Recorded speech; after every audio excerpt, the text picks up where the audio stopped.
बाळा, आता तू कीर्तन करण्याकरता सज्ज झाली आहेस. पण सराव सोडायचा नाही. शिव हरिशंकर नमामि शंकर, शिवशंकर शंभो. हे गिरिजापती भवानी शंकर, शिवशंकर शंभो. स्वामी स्वामी, बळवंतरावांच्या घरी जे झालं ते खेदजनक झालं, पण तुम्हाला सांगायला हवं स्वामी, त्यांनी ठाऊक आहे आम्हाला.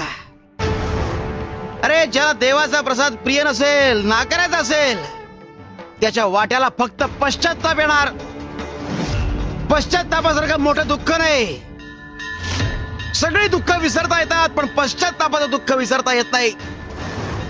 अरे, पश्चातापाची सल मनातून जाता जात नाही. त्या बळवंताला कळत नाहीये की त्याच्या मुलीला नाकारण्याचा पश्चाताप त्याला आयुष्यभर होणार आहे. निशंक हो रे मना, निर्भय हो रे मना, अतर्क्य अवधूत हे स्मरणगामी, अशक्य शक्य करतील स्वामी. निशंक हो रे मना, निर्भय हो रे मना, अतर्क्य अवधूत हे स्मरणगामी, अशक्य ही शक्य करतील स्वामी. स्वामी, हे तारक मंत्र असं का म्हणतात? ना त्यात काही भाव, ना कुठला गोडवा. अशी कुठली साधना असते? बाळा, रुद्राक्षाची माळ उपर्ण दे.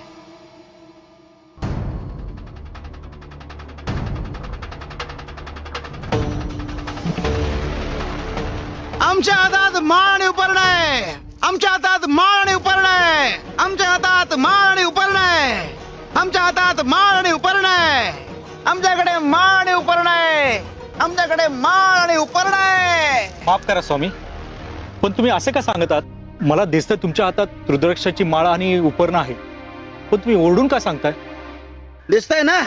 अरे, ज्याप्रमाणे आमच्या हातातल्या वस्तू दिसत असताना सुद्धा आम्ही त्या जगाला ओरडून सांगणं मूर्खपणा आहे. अरे, त्याचप्रमाणे तारक मंत्र फक्त मोठमोठ्याने ओरडून म्हणणं हाही मूर्खपणाच आहे.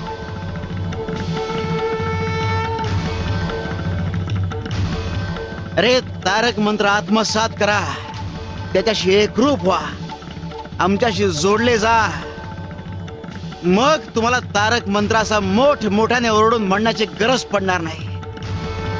तारक मंत्राचं पावित्र्य आणि महत्व समजून घ्या. मग तुम्ही आचरणातून, दर्शनातून, वागण्यातून, बोलण्यातून जगाला कळेल की तुम्ही तारक मंत्र सिद्ध केलाय. आणि तुम्हाला आता कसलंही आणि कुठलंही भय नाही. तुम्ही आमचे भक्त आहात. माफ करा स्वामी. अरे, ज्याप्रमाणे मी हुशार आहे असं ओरडून सांगायची गरज नसते, त्याचप्रमाणे तारक मंत्र सुद्धा असं मोठमोठ्याने ओरडून सिद्ध करण्याची आवश्यकता नाही आहे.